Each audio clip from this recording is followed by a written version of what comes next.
Hi, and thank you for tuning into the Fight Zone podcast. In this episode, I talk with a big friend of mine and Tribal MMA and Fitness chief, Coach Paul Birch. I have witnessed the development of Tribal MMA and their awesome team of fighters and coaches.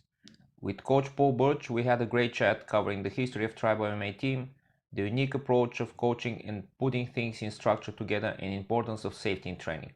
To train in their awesome facility on Sunshine Coast, follow Tribal MMA at Facebook and Instagram, both Tribal MMA, or you can call directly to Coach Paul Birch at 042 311 9880. I hope you enjoyed this episode as much as I did.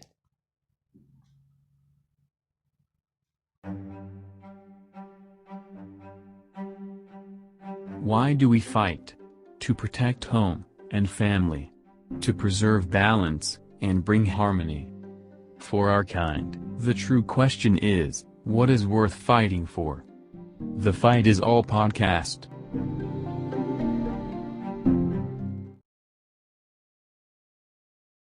Okay. Okay, good. Yeah. Pleasure to have you. One of my great friends and favorite teams. Let's start with the story of you in the combo sports and how this brings into creation of tribal. I'm witness of the started rise of tribal, but it would be nice to hear the story from you. Thanks, Coach. Well, Tribal was a model that I put together along with my son Connor Birch, and my martial arts journey started way back in the early 90s. My background is judo. I also did a lot of Muay Thai, did a lot of camps in Thailand in the early 2000s, looking to fight there professionally, and I couldn't get any matchups. And then from there, I looked at fighting on Fox on a promotion there called Kyoshi MMA, and that was in 2011. Went down to the weigh-ins, was fighting a guy there, a light heavyweight, and he decided to pull out at the weigh-ins. So I was supposed to fight professionally in Thailand as well, and a lot of my opponents got injured. So I initially started training in Sydney and Double Dragon. It was a high-level team down there in the Sutherland area in Sydney. And then from there, my young son Connor and Thomas were also training in martial arts at Henry Perez, who's the old coach of Robert Whittaker in Sydney. And then Connor continued training for me in Thailand. And then from there, we came to the Sunshine Coast after I retired from the police in 2011 in New South Wales.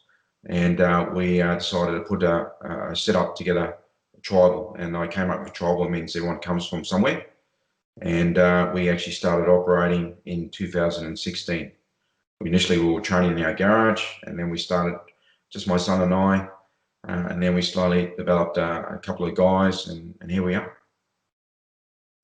Beautiful. You had a great performance, the whole team on WAS XFC, which was conducted under weird circumstances with all lockdown rules and stuff like that. But the guys from XFC managed to pull it out, and you guys have a great performance there. Thank you, Coach. Yes. We're slowly developing a very solid team across the board. I mean, in the day, it comes down to we've really got some good structures in place. We've got some good coaches. Obviously, I'm the head sort of coach in relation to our MMA setup.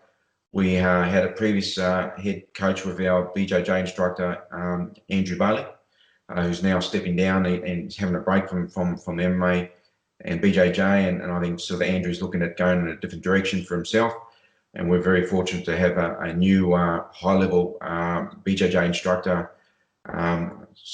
Sandro B. De Lima, who's a black belt checkmat instructor, high-level world credential, and we also have some other high-level strikers who've just joined our team, Fika, who's a 198 amateur fight background, as well as a pro fighter. And also joined our team, as well as I have to mention we've got some good dynamic young coaches as well. Young Callan Krause is one of our grappling coaches at BJJ brown belt, fought in the cage many a times. We've got also another young talent, Mark Richardson, who's also fought a number of times in the cage, also one of our grappling coaches, as well as young Casey Manane, all homegrown guys, as well as we've also got another striking coach, which is Jim O'Graney. So we're very fortunate to have a good team around us. It's one of the difficulties when you're like managing gym like that with so many coaches is like to put all these characters together and not only the team but also the coaches. How you manage to do that? It's you guys are always very family oriented, very competitive as a team, but in the same time you involve a lot of different coaches. How you deal with all the characters and how you put all this together to stick as a one team to work for the direction you're going as a main coach. Exactly. The priority is obviously making sure that our young guys get out there and perform as best they can and professionally as they can. Good communication with all the coaches, making sure we have open, transparent communication, making sure that areas that have been picked up, we try and identify in the next camp for our students. No egos. My role is purely a title, but we all have a very open, transparent dialogue in relation to, for instance, if it's a grappling component, we always listen to what our instructors are providing some feedback, because it's all about making sure that our students go out there and perform the best they can, because in the end of the day, it's the back end that makes the performance at the front end look really professional, and that's what it's all about. So it's all about open communication, no egos, and being open and transparent. What would you say is what would you say is what makes Tribal different from the other team? Every team has a charter, Tribal definitely charter, which and how you structure preparation for a competition for your guys. Let's say for if you prepare corner as you already did many times, how you structure this with different coaches and different classes that you have. Okay, so obviously, with the mixed martial arts, a lot of our base, which I initially reached out to you when we first started, I come from a striking background and obviously a bit of judo, but we also needed to make sure that we, if we want to be true martial artists, we wanted to make sure that we had a good ground game, grappling component. I love that wrestling style. I love the sambo, and that's why we initially reached out to you. And unfortunately, because of the distance, we weren't able to get you closer to us. And then when I looked at one of Connor's earlier fights, we knew it was an area there that grappling needed to improve on, and then we reached out, and then Andrew Bailey answered the call, and then from there on, that's where we went. So all of our students know there's expectations that they have to do all our program, which includes our BJJ with gi, also our grappling. It's one of our fundamental areas that we need to make sure that we improve on, as well as our MMA training, our striking, conditioning. And then we also focus on the performance of the student from their last performance and areas that they can pick on. No matter if it's win or lose, it's always improving the performance. We might get some areas where we didn't get the result, but there's an areas that we need to pick on, maybe clinching against the cage. We'll put that into the camp for the next camp.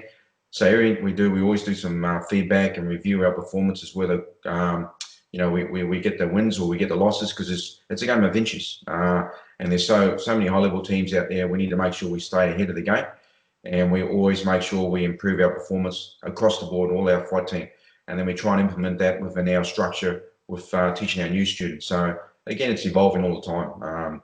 I'm always looking for advice. I don't know everything, and never will. I mean, I'm a student for life, and I think if you have that philosophy, and all our coaches have the same philosophy, our students will keep growing. Otherwise, when you think you know too much, then you've outgrown yourself and time to move on. Yeah, well, the thing with the mixed martial arts is so broad discipline. You cannot really know everything. It's literally impossible.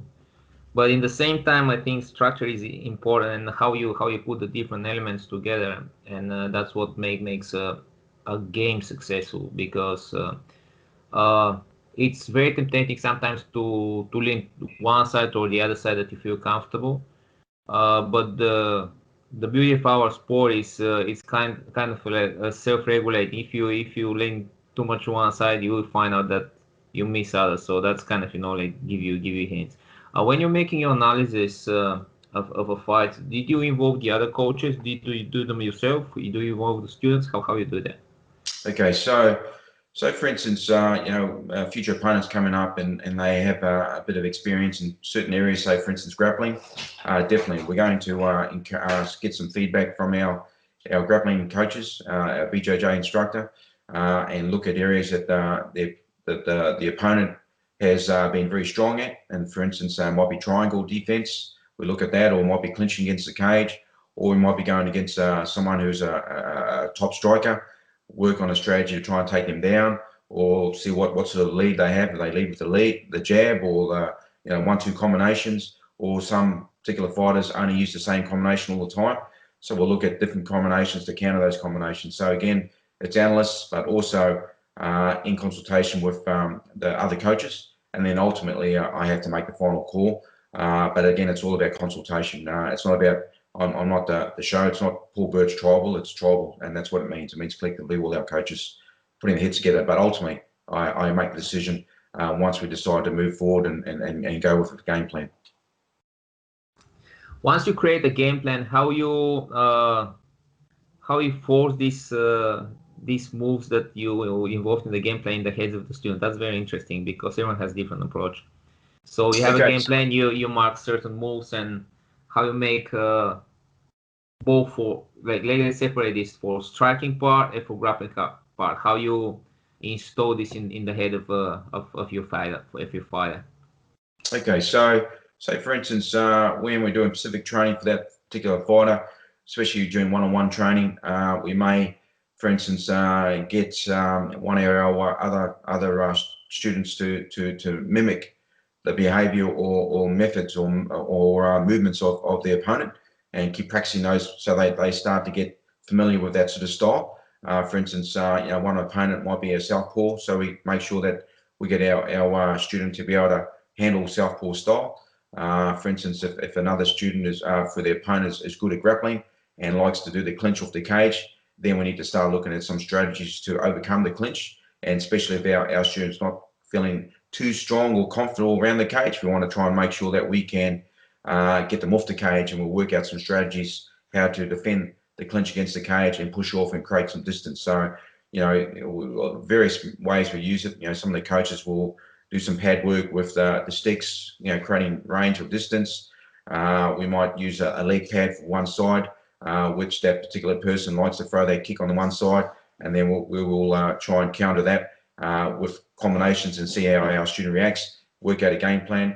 Always making sure that if we have video footage of the opponent, we'll sit down with the coaches. Normally, I'll sit down with either 1 or 2 coaches with the fighter and review the opponent that's coming up. We don't like to look too much about the opponent. We just want to see how they move and focus on our own student, because if our own students focus on their own type of training, the opponent will come along with them. So it's about their performance as opposed to worried about what the other opponent looks like. We only have a good look, see what they look like, what their background, because 9 times out of 10, a lot of the schools, a lot of the particular teams have a certain style, and they stick that type of style. So we know if they come in against a certain team, we know it might be a very strong ground game. Where our focus from Tribal, we want to make sure we're good at everything, because that's why we have to keep evolving. Good on the ground and good standing up. That's why it's mixed martial arts, and most of all, good conditioning, strength and conditioning. And the most important part, as you to understand as being a head coach, is the brain up here, self-belief, making sure that they know, believe in their skills, and going out there and have some fun. I mentioned, speaking about that, I mentioned you talk a lot with your students, with your team, and you always try to you talk with them before fight and witness. You talk with them after fights, win or lose. You always are kind of in the head of your students. Apparently you give importance of the mental game. So how you approach that? Well, firstly, you make sure that before the student goes out and fight, you tell them, regardless of the results, long as they do their best, you're going to love them tomorrow and love them next day, because they have to remember that they're doing something that's very unique. It takes a special talent to get in there and compete in the cage. They're like modern gladiators, they're putting themselves on show, and there has to be someone who gets a result and someone who doesn't. and you need to make sure you understand that it's about evolving as performance, because as you know, coming from your background, amateur competition is fundamental. You need this to build that base up before they decide to go professional. And we need to make sure that we look at their performance, we look at the positives, and we look at areas that we can improve on, and we move on. We don't try and make them dwell too much on about it, because I keep reminding them that they are part of a special talent group in the world that can do this. You know, there are people out there who are dying at the moment with COVID. You know, we have to make sure we bring it back down to earth that, you know, this is sports. Just have some fun. Not many people have the opportunity to get out of their room, and we need to make sure that, you know, they keep their head very level grounded, and make sure that we still continue to show the love for them. Everyone gets treated the same, equally, no matter who it is in the team. You treat them with respect, and make sure that they understand that we have some support mechanisms. I will always contact our fighters after every fight just to do a follow-up, see how they're tracking, and we always encourage our fighters, especially after their fight, to come down and see all the members and shake hands, and so they understand that their performance, regardless whatever the result is, it's a great performance for our team. You have a very interesting approach of selecting someone for fight team. You call it Shark Tank. I know that. And can you explain this system of selecting a fight team? And it's kind of, you know, like for me, it looks kind of a ritual when someone is like about to get in the fight team. Can you explain me the whole this system? How you do that? And what's your method of madness behind that? Okay, so you know, you have to remember when I put this together, it was only myself and my son, and I was looking at fighting myself, but obviously not many people wanted to fight me in my matchup. So then the option was to go with young Connor, who we now know is where he is now, but had to slowly develop our setup first. And every one of our young students that come through has come through our team. It's not we probably only had one person that's come from another group that wanted to come and train with us, but the rest has been homegrown. So I wanted to firstly develop a good structure. A lot of these young people come from backgrounds with good sporting backgrounds, whether it be football, soccer, rugby league, Aussie rules, and then we get them to go through all our particular programs and see how they start developing. And then from there on, I was able to develop a fight team structure, and if they are showing enough initiative and they are very keen to progress, you know, whether they have been going really well at BJJ tournaments or grappling tournaments, then they get selected to come down and get invited to our fight team. Like a lot of world-renowned teams have that elite fight team. I like to say that we try to run a professional setup on an amateur budget. And because of that, once they get selected, it's a privilege to be part of that fight team and that wider group. And then they have that extra training, which we have another training session only purely for the fighters, both male and female, and with the coaches. And that's on Friday evening. And then they know that they're part of that pool. And then we see how they're progressing. And then when we see a promotion that comes up and we feel that it's the opportunity to be selected, we speak to the fighter and the other coaches. And then once it's firstly the fighter first, and if they're accepting to go and go on the promotion, that's where we start. And that's how it starts from there. I think from memory, we're probably up to about 20 fighters that started from nothing. And we're only been going since 2016. So what's the average time that it takes for someone who starts like grassroots to get into the fight team? Okay, so it depends on the individual. We have for instance, we have a couple of guys now who've been selected in our fight team, and one young guy has just been doing training with us for the last 6 months. But he comes from a very athletic background. He's got an Aussie rules background, and he just picks up things very quickly. So he's a real natural talent. So we've been feeding him to do all the grappling competitions and grappling training, which he's embracing. And for instance, and we're nominating him for a promotion early next year. There's others that might come with a BJ background. For instance, it might be a blue belt, and then we'll say, okay, we already know that their ground game is getting to a level where it's been comfortable, and then we might say, okay, how about you want to improve that with your striking? And they say yes, and that's where we go from there. So it depends on the individual. There could be just a very athletic person come from a very gymnastic background. Again, it's all traits, but it's the most important thing is that they're prepared to put the work in, and they're prepared to be part of the team. Because no one is bigger than the team. It's all about team performance that represents everyone. Beautiful. So do you have a requirement for someone to have some when it's coming, let's say, if someone is coming from a basic sport, let's say BJJ or your striking class or whatever, do you have any requirement for him to achieve something into his basic sport before he moves to a fight team, or you just make all depending from his performance? Okay, so again, that comes down to individual. If we see someone that's on the cusp of making that our team, we might encourage them to go and, say, for instance, go into a BJJ tournament to get their confidence up, because we want to see how well they maneuver on the ground, and they might want to go in a grappling tournament. I've had a few contacts in relation to some stand-up, striking. But I sort of say I haven't been encouraging our guys to do that mainly because we really want to focus on MMA.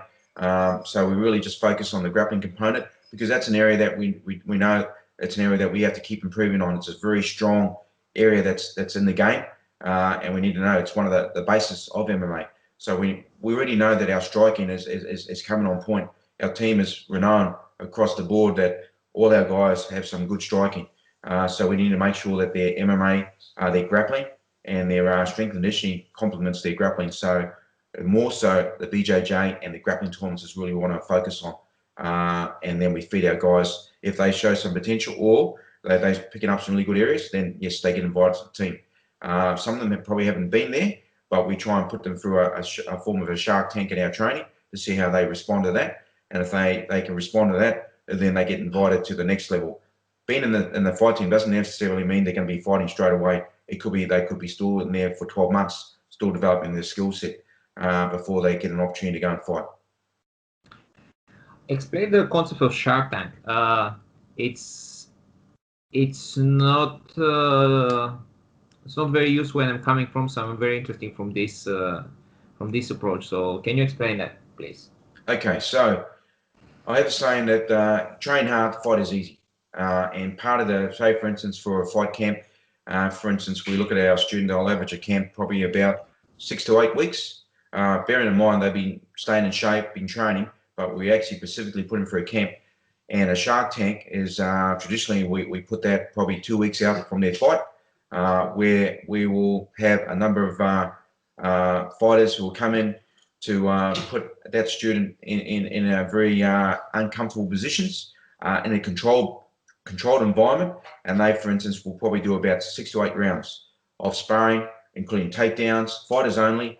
For instance, they may have a fighter that does a particular style of fighting. We will mimic that. One fighter will go in there and do that against the student who's getting ready for a shark tank. And for instance, we average probably a minute to a minute and a half fresh student coming in every round. They'll do 6 to 7 rounds, and they'll have a fresh student coming in. And obviously we might say, okay, they're on the ground, then they're going to work their way up out of the ground, or they might do 6 rounds where they have to work from the bottom to get back up again. So it is extremely intense to get that student to a level, but also we try and conduct it. We've never had anyone injured in a shark tank other than someone twisting their ankle, but not after the shark tank. So it's in a controlled environment, but it's extremely puts the student under immense pressure to see how they perform. And once they understand that they can perform that type of pressure, the fight becomes easy, because they know they've done the hard work, and the rest is working up here and that self-belief and looking after their conditioning and just staying healthy. You mentioned conditioning many times. How you systemize your conditioning preparation? I know you're big on conditioning, and that's awesome. And you have these airdyne classes and Yes. other classes like that. How you approach with conditioning for people who train recreationally and for the fighters as well? Okay, so in relation to recreationally, we obviously have the classes airdyne.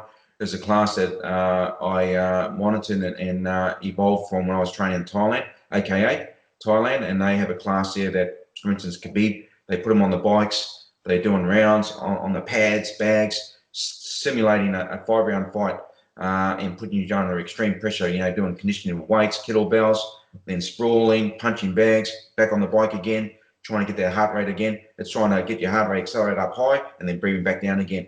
But we try and get our students to breathe right through the whole class. It goes hard. It's about 30 minutes. And then also we can have normal students who aren't elite fighters or aren't fighters, but just want to lose some weight. And the class is also structured to go at their level, at their pace as well. So it's up to each individual. But our fight camps aren't designed to get people in shape. They should be in shape before they start the fight camp. A lot of teams like to say, okay, let's get fit and let's get into fight camp. No, that's not the purpose of the fight camp. You should be in shape before you start the fight camp. It's about detailing your detail for your technique and looking at getting yourself ready for that the fight, the challenge that lays ahead. I know a lot of people like to say, oh, let's get into shape and go into fight camp. No, our members know that if they're going to be in fight camp, they should be in shape. Otherwise, they won't be fighting. Yeah, the concept of what is it?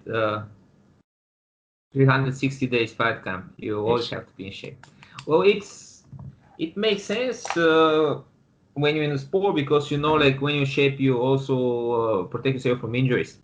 Good physical shape protects you from injuries. Very often you get injured actually when you're out of shape, when you make something wrong, just because your body is worse. And when you're in shape, you at least I feel it now when I'm training on my age, and when you get too busy for a while and get a bit out of shape, that's the time when you're getting injured. You're just staying fit keeps your body together.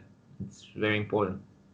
Yeah, and I think that's probably another important area that I wanted to raise too. That you'll probably see a lot of people watch us in relation to the way we spar.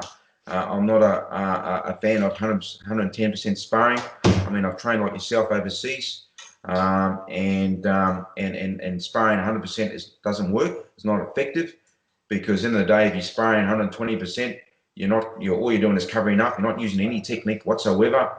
Our guys, we sparred only 40%.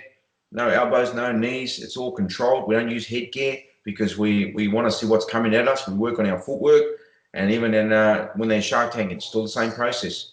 And then our guys can fight, and then they're back at training the next day after an extensive fight on the weekend. So it's durable and it makes our guys a lot more healthier, as well as yes, as you said, no one wants to get injured when you're training because in the day that's what we're here to train, to stay fit and stay healthy. So that's our primary focus is making sure that our people enjoy themselves and not getting injured, and because a lot of them too also work as well, and it's not good for them if they can't go to work because they're injured because of the way our training practices at the gym. It's just not good enough. We have to make sure we manage it, that everyone is training sensibly and smart, and as you know, having good training partners. It's not about their ego. It's about making sure we share knowledge and help each other along. Not about trying to hurt our own training partners in the gym. It's a real no-no at our setup, and it'll be the same as your setup. But there's the odd individual might come in there and say, okay, I want to try and get a lot of scalps in the gym. Well, they're not welcome, and we tell them to move on. Maybe try something else. Well, that's how we deal with something who is with this bad ego approach.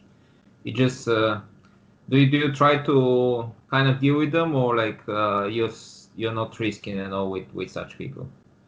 Well, to be honest, when everyone comes to our gym, our doors are open to everyone. And I'll be honest, when I have those conversations with certain individuals and ask them to move along, it's very hard because we want them all to be trained and enjoying the atmosphere. But, when you sometimes have to keep reminding them and then having a number of complaints, then you have no alternative action but to tell them and pull them in quietly and explain the reasons why you have to ask them to move on. And sometimes they don't agree, but my primary function is to make sure the safety and welfare of our members. But also, as I said, it's not nice to ask someone to leave because the way they're behaving, the way they train, but it's saying that they've obviously inherited, they've come prior to our gym. It's not the skills that they've picked up, it's just built within them and the areas that I'll try and tell them to try and hopefully improve on.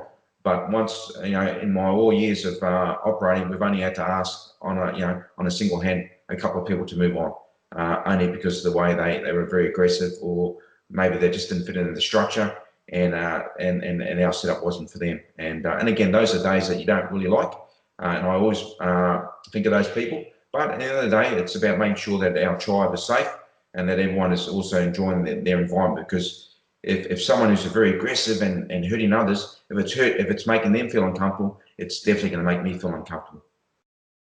Yeah, it's the interest of the group than the interest of an individual.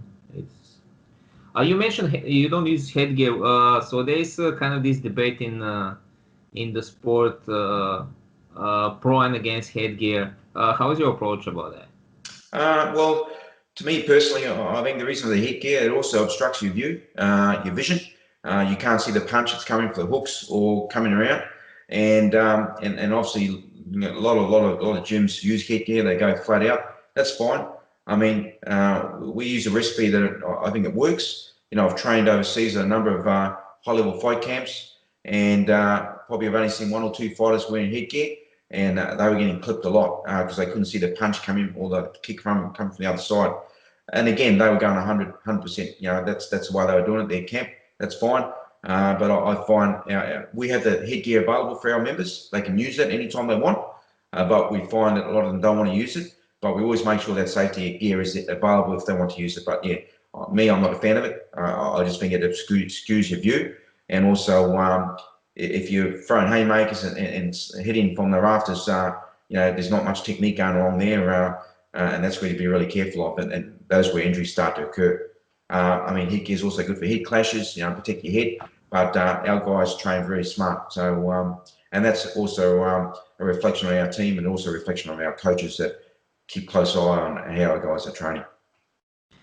Okay, so that's at least one thing we're in on opposite camp. I'm pro headgear, and but particular headgear, I like top 10 headgear, which is very thin, so that solves this problem of obstruction of view. And the thing is, as you know, I like to clinch a lot, and I put emphasis on getting the clinch because that leads you to the takedown game. So apparently, the style makes the way you train, but headgear solves the problem with the cuts, because with these style days often happens to have like head clashes, not intentional of course, but it just happens, and that unfortunately opens a lot of cuts, which is minor but quite unpleasant injury. Takes you away. So I'm definitely on your side for wide sparring. I'm all for wide sparring. Like I think as you said, like heavy sparring is senseless and just leads to injury, and also like limits the athletes to open their game. So they just stick to what they're confident with, and they don't really progress, don't experiment. So like heavy sparring is not really lead to any progress. But I'm for headgear mostly because of the headbutts and stuff that occur. But apparently that depending on style. I spoke with different people. Everyone has different approach to that. So I'm definitely on the headgear side, but particular type of headgear, because if, as you said, if you put these bucket helmets, you first of all you take a lot of punches, and definitely obstructs your gear. The one that I definitely forbid using is the one with the chin. So that's the worst headgear. First of all, it creates super bad habits. It makes people raise their chin. As you know, that's Yes. the only one thing that you don't want to do when you're doing striking. But just the thing that this chin thing keeps obstructs people, to tuck their chin. I think it creates way more danger than protecting anything. And like big this paddle on the chin, I don't think it protects anything. It just gives a target. So I think that's a stupid design. I just forbid using this one. That's very bad. Okay, I don't know who come with this idea, but I think that's bad headgear though. So that's the one I definitely not want to be used. And I just used the top 10 model, which is the Olympic boxing helmets. They're very thin, and pretty much like they just protect you from headbutts and stuff like that. Yeah. I think you raise a very valid point. I mean, your experience level is invaluable. I mean, you train in Europe. As I said, a lot of your amateurs there have over, a couple of hundred fights. So, they're fighting on a regular basis, like in Thailand, and obviously protecting their hair with head clashes and that. There is value. And again, both yourself and I are all in the same boat. It's all about safety for the fighters, and that's the primary function is about safety. And what you're saying is valid, very valid. And mine is all about safety as well. So, as I said, what you've said makes sense as well for the head clashes, because we have a couple of individuals that move their head the wrong way, and all you need is a slight clash, and then bang, and having It that. happens all the time. I had a guy who got cut recently. Just happens. And everything you said is validated. Totally agree. So I mean, it's an area that we will always keep an eye on, and what you said, it also makes sense as well. So totally agree with what you're saying. Yeah, well, the point about safety, I always say to my guys, good fighter is healthy fighter, because looking for perspective, the age, like me and you can say, young fighters, they think they have all the time in the world, but like there's certain time that you have to fit your career as a fighter, your sports life, and it's a race against the time. But the thing is, more time you spend on the mat training, better you become. So injuries eat from that time. Of course, this our sport is such that you cannot avoid all injuries, but if you can avoid most, that gives you more training time, and that helps you to get better. If you get wild every time and you're getting injured and injured and injured, if you have from a year, 6 months, even by recovering from injuries, it's like training half of a year. It's like training half trainings. If you go on training and training half of the training, is that good for you? No, it's not, because you're doing the half job. It's the same if you go wild every time and you're getting injured every time. That eats from your time on the mat. So it's the same if you're gonna took off on the middle of the training, which is obviously wrong. It's same wrong if you're getting wild every time, getting injured, and you have to take weeks off for being injured. So that's the way I approach and try to explain to guys who like to go hard. It just doesn't make sense. In this sport, you're trying to get better, not just to get injured all the time. Exactly, I totally agree. And that's why it's as you know, the sport and what they do is a short shelf life. So they need to make sure that time will go very quickly, and they need to make sure they're going to be looking after their bodies well, training, recovering well, not being too over aggressive. Just some days you're going to go in the gym and some days you're not feeling it, but it's about making sure that you're still sticking to the process. And as you know, a lot of the recovery is also based on the way they manage their life at home, whether their diet, nutrition, hydrating. Again, being a fighter, it's a lifestyle. It's not a hobby. These guys are very lucky individuals to do what they do. And then people like yourself, who are part of their setup, to be part of their journey, to listen to the knowledge that you've learned and tell them the ways that those ways used to work, but now we've got other ways we can improve on, and again making sure they listen, as opposed to just being really going too hard or not looking after their diet and then affecting them in their performance. Then one end doesn't look, it gets picked up on the other end, and then before you know it, they're getting injured. Or the recovery, they're not listening to the recovery, not stretching properly prior and after their training, or not keeping hydrated. Those are fundamental things that our guys need to know. And as well as when they're training, they know they've got to have their safety gear on. They have their mouth guards, their groin guards, all the shin guards, all the stuff we expect them to do. That's when the injuries start popping up. And we might have some guys that turn up to training and might be running late, and that's fine. And they'll go straight into sparring. No, we get them to warm up first, because again, it's all about fundamentals first, because all you need is to pull a muscle, and next minute they're out. So they need to make sure they do that stretching first, regardless. And that's the other thing too. A lot of teams are really strict about timing to get to training, and we are, but we're also very fair as well, because a lot of our members have to travel a long distance to get to work, to get to training, and we just appreciate them being there. They're not going to get the death stares and say, "Oh, why are you late?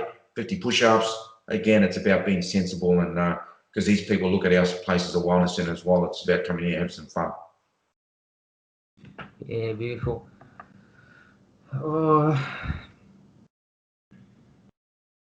What's ahead of the team now? What was that? Sorry. What's ahead of the team? What you're preparing for?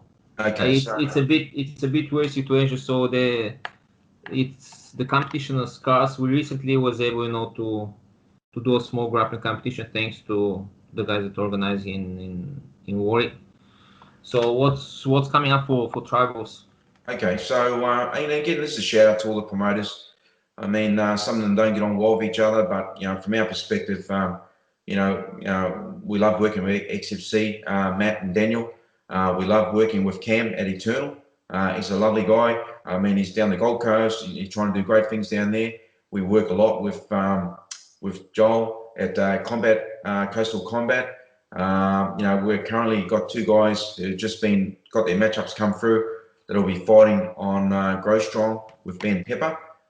So we want to try and hit that regional circuit and give a couple of our guys with the less amount of experience an opportunity to fight on the card. And then we're also looking at fighting on Beast next year in March, because as the team starts developing and we start getting more fighters, the last thing we want is having 3 or 4 fighters on one card. As you know, being a head coach, it is very difficult to manage that many fighters on one card and trying to make sure that because in the day it's about that particular fighter knowing that they're special, it's their night, and it's very draining for the back team. We're having other support staff to get them prepared and then going out. So we like that the minimum or the maximum we'll work towards is 3 fighters in one card. So that's why we're starting to share the love with all the other promoters. And again, I do respect what all the promoters are doing. It is a tough environment out there currently. And Matt and Daniel and his team and Brian Ebersole managed to pull off a really good card for XFC. And I know that Cam has been working towards trying to get the Eternal off and running. But with the COVID, it's been really tough. And we're looking forward to fighting on Ben Pepper's promotion on Grow Strong. And also, some of our guys might go into some of the local grappling competitions. I think this one coming up might be in October, November. Sunshine Coast for BJJ. So we're hoping. Days 1 November. I recently saw it. It's I think submission only somewhere in Brisbane. I was looking for. And I think there's a kids one from Australian BJJ Federation, which is open. I only can do open there because I'm not under any affiliation, so I only can go open. But it's start picking up, so the competition are kind of back, hopefully. So it's getting better. Speaking about that situation at the moment with the COVID and stuff, it's very hard on business, and beside everything else, Tribal, you have a very beautiful setup, and it's a business on top of that. How you deal from the business side of with this situation? So it's coaches, except being mother, father, psychologist, nutritionist, friend, and everything else. You have to keep it going as well, which is kind of hard to balance all these skills in one person, but apparently coaches somehow do that.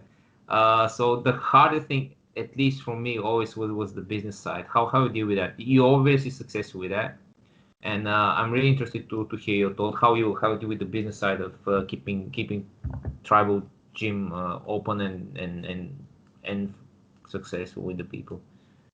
Well, that's that question. Yeah, exactly what you said. During the COVID, it was quite difficult for us, and it hit everyone very quickly. Places getting closed down immediately once we found out, and we were still paying rent to our landlord, and our landlord's been very supportive of our structure and that. But ultimately, he's still got to live as well. So I was doing a lot of one-on-one training with a lot of our members, offering that opportunity for them to continue their membership. We were doing also online training because that's another component we had to work on to try and keep our members active.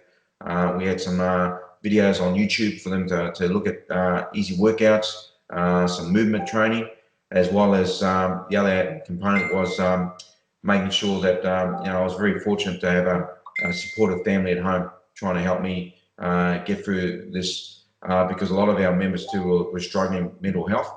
As you know, not exercising and not having that contact with each other regularly.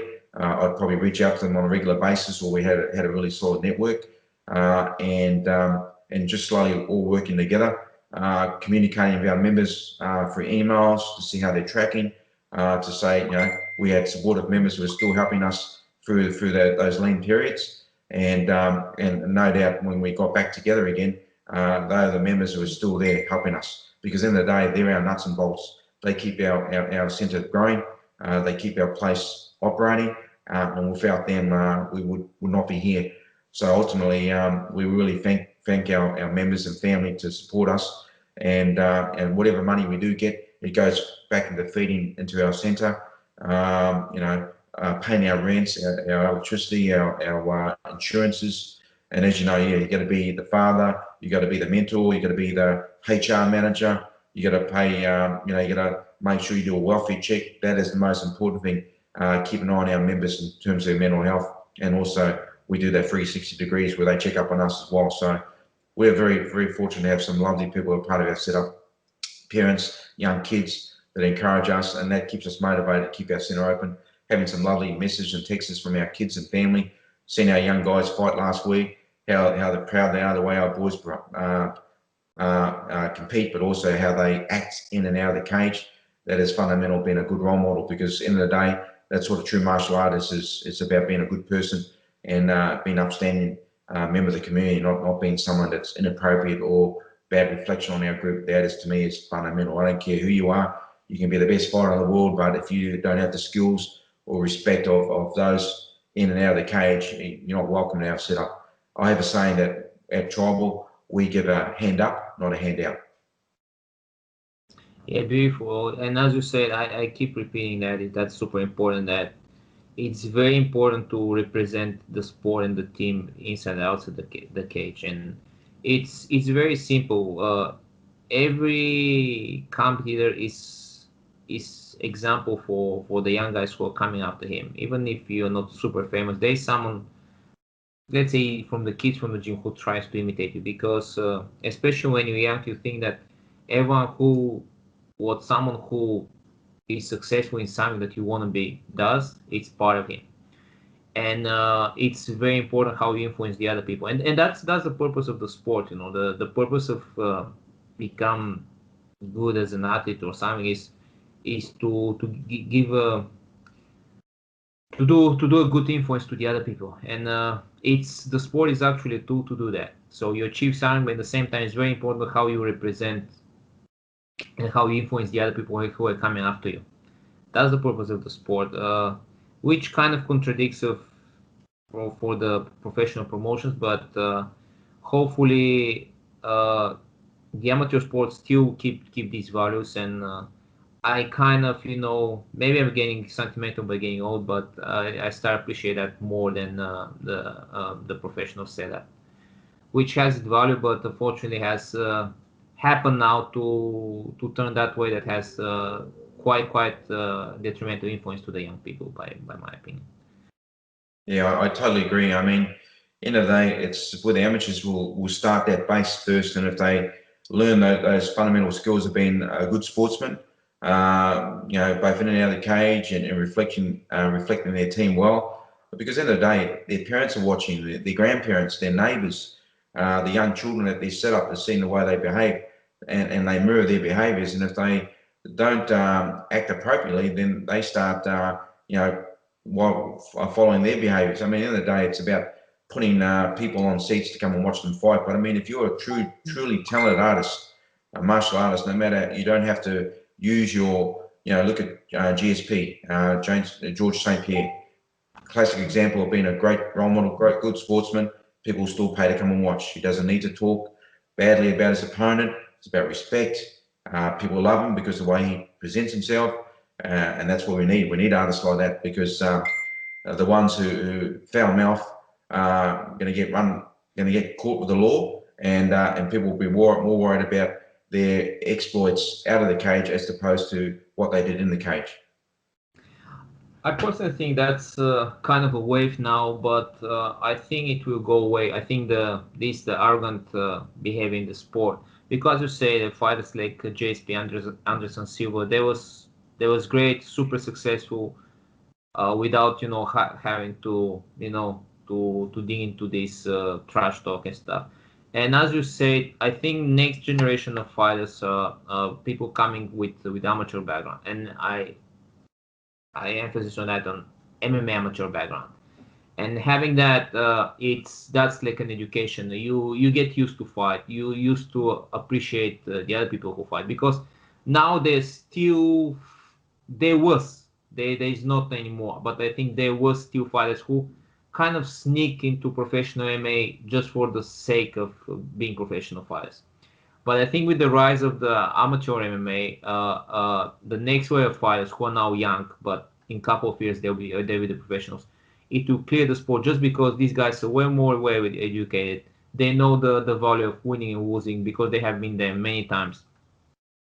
They know to You just want to appreciate your opponents, even if, especially the guys who give you hard time, because the guys who give you hard time you value more, because they make you grow.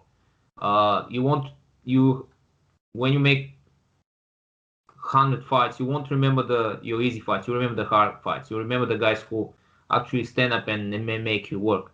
And after years, they'll be your best friend, because these guys make you work. They make you grow. And I think with amateur MMA, it's coming a bit of cleansing of the sport from these trash talking guys who make their way kind of more with their mouth, less with their skills, because they won't stand up. These guys that are rising up, I'm working on guys like. Now they become even guy like Connor, which is amazing as a person. I walk him as a person as well. And at the same time, he keeps growing as a fighter. And I guess you are, but I'm sure he makes you proud every time. It's beautiful boy, and every time I see him competing again and again, he's better and better. It's just pleasure to watch him every time as a friend. I think this way of new fighters is gonna clean the sport for better. That's my belief. I think you're right there, Coach. Yeah, very proud of my young boy Connor. I mean, in the day, there's a lot of expectations for him as part of our team, but he understands my background being a retired police commander. To me, it's all about respecting community, and those are fundamentals that I've been teaching him along the way, those life skills, and he's picked those up very quickly. A lot of people don't realise how young he is, but there's been a lot of pressure on him to perform and also conduct himself, and he's doing that great. Now he's starting to see the rewards of it, and our young team are following behind him. They're all very young, talented young people, all very respectful. As a coach and a mentor, that's the best thing I can see is the way our people conduct themselves, being very respectful, being respectful to their opponents, they're being respectful to our young members, our staff. And the other thing, as you said, that amateur competition, day in, day out. I know that yourself and Brian Ebersole, some really high-level coaches there, are there teaching these young people those fundamental nuts and bolts stuff that they need to understand, that if they get that right, it'll flow when they go professional. Because at the end of the day, it's about building their trade, getting their skills up. Because once you turn pro, you can't go back. So it's really important that they understand they get all that competition, get those skills. And I have been watching a lot of the people that have been fed through that amateur competition going pro and putting on great performances, because they have been learning their skill sets first before they decide to make that charge to professional. Because once you go professional, that's when all the other big promotion starts watching them. And again, it's about them being the brand. And if they're a great person, great ambassador, you're going to get people coming from everywhere to watch you. Not only that, the sponsorships, Beautiful.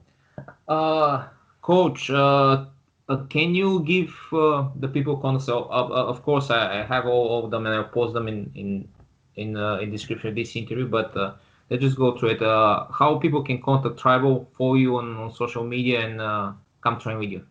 Okay, so we do have a Facebook page, Tribal MMA on Facebook. They can look me up there. We have an Instagram account, just Tribal MMA.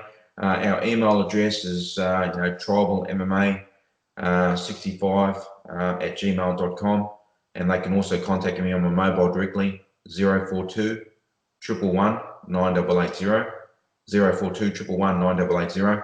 And yes, I make it my mission to make sure that if anyone contacts me, I definitely contact them very, very shortly. And I have a saying that my grandfather taught me, that if someone is prepared to come down to your door, make sure you make them feel welcome. And that's our philosophy that we do all the time. I like to know every member's name, know their background, and always greeted by other members, and other coaches know them by first name basis as well, because these are people that you want to share your time with, and we spend a lot of time together. And if you don't know these people, then you should be in those positions. So I think that's been the success of the way our team is developing and our setup is growing. And again, I keep reminding everyone we are a wellness center, and we just happen to teach martial arts. That is the cream that we do. It's not primary fight gym. It's about being a good place to encourage each other to come along and exercise with each other and have some fun. Beautiful, and it's also a beautiful setup. I love your gym. It's beautiful. It's awesome place. Thank you, Coach. All right, last question. You can go a bit broad with that. What is worth fighting for, from your perspective? I think what's worth fighting for is up to the individual, what they want in life. To me, the fight is when someone actually walks in the front door. That is the fight. When they compete in the cage, well, that's just the icing on the cake. It depends. Fighting, just getting up out of bed. Some people struggle just to do those fundamentals. Engaging other people, meeting each other. It depends what people put on perspective of what is a fight. To me, it's about making sure that you can share that knowledge and inspire others to do something that they didn't do yesterday. And if that means just getting out of bed and being in a happy space, to me, that is the ultimate fight. Because there are a lot of people out there struggling, and I come across it all the time. It's even been in our own family, and to me, just seeing a smile on my family member or whatever it is, or cousin or a relative or a friend, knowing that he's smiling today and he wasn't smiling the day before, that is the fight. Beautiful. Thanks so much, Coach. Was beautiful. If you want to add something, now is the time, and we can wrap this up. Thank you, Coach. I just want to say thank you for the opportunity, for having me on your podcast. I follow you. Got a lot of respect for you. As I said, I just wish you were so close. We could be with you because your knowledge is immense. You're a true martial arts, true coach, and people like yourself we need in the industry in Australia to keep this growing. And again, all respect to your Fight Bully Club. As I said, you were the first coach I reached out to, and you're still going to be the first. And you're part of our extended family member of our coaching staff. And as I said, anything you tell me, I also take on notice because you got a wealth of knowledge and you have a really good outlook in the way of teaching, which is what we need in our setup in Australia. And thanks for having me. Always pleasure to talk with you guys. I know, I love to when you give me the chance a couple of times to work with you guys. It's just awesome environment and awesome athletes. So it was always pleasure. I really enjoyed and I love the vibe of your team and the people involved. So it was always pleasure, to work and see you growing, guys. It's just awesome, and yeah, and a part of that, I feel as a friend and one of the first guys that I get in touch with from the combat sports industry here in Australia. So I feel one of my closest friends, and also you're a good person and coach. So I really would love to be in touch with you guys. So pleasure to do that. That was awesome. Hope you keep growing, you keep getting better as you do. Just I wish you go faster and faster, which you also do. And I hope to see you guys soon. Thank you, Coach. And as you said, we'll be grabbing you up again for another seminar. And look after yourself, look after your family, and always watch your team growing. And again, as I mentioned before, people like yourself, we need in the industry, brings integrity, honesty, and also friendship. All the best. Thanks, Coach. Pleasure. Okay. See you soon. Yeah. Bye.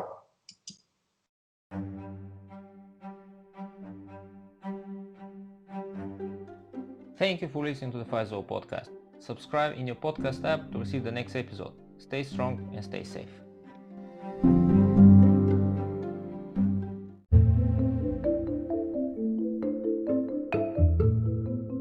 This episode is brought to you by Tambourine Spring Water. Visit tambourinSprings.com.au or call 0434 952 449 to order your water today. Tambourine Spring Water is a local business situated on Mount Tambourine. Their water is bottled at the source on their 163-meter deep privately owned spring. The spring provides access to a free-flowing underground stream, which is where their premium quality spring water comes from. It then goes through a very strict sediment and and UV filtration process to ensure the final product remains both consistent and of brightest quality. It is then bottled and stored until it leaves for the client's home or office. Most water companies in Australia all cart their water from a contractor before being processed and then bottled, which leaves lots of room for contamination and foreign bodies entering the water. In Tambourine Springs, it's a matter of minutes from when the water is extracted from the spring into a bottle, which is then sealed and stored into a cool, dark environment. The spring water is naturally bacteria-free and passes all quality tests prior to filtration. Despite that, Tambourine Springs water have one of the strictest filtration systems, so there is no room for error when it comes to your drinking water. They do not add any chemicals whatsoever to the drinking water. The only thing the filters are doing is removing sand and sediments that comes naturally with the water. The three-stage system is there to ensure no bacteria have found its way into the water. When you purchase your water from Tambourine Spring Water, you know you will receive the best spring water Southeast Queensland has to offer from a local family on a mission to provide the best service and quality. Water companies are often blamed with a good reason for polluting the environment with plastic bottles. This is not the case with Tambourine Spring Water.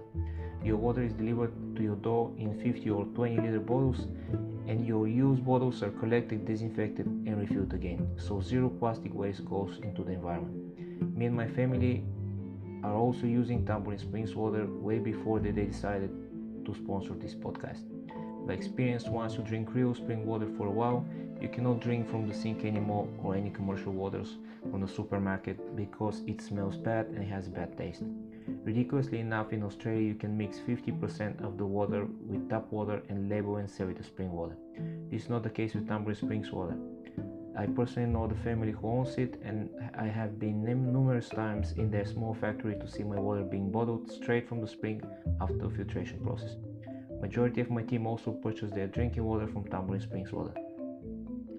Find out more at tambourinесprings.com.au or call 0434 952 449 to order your water today.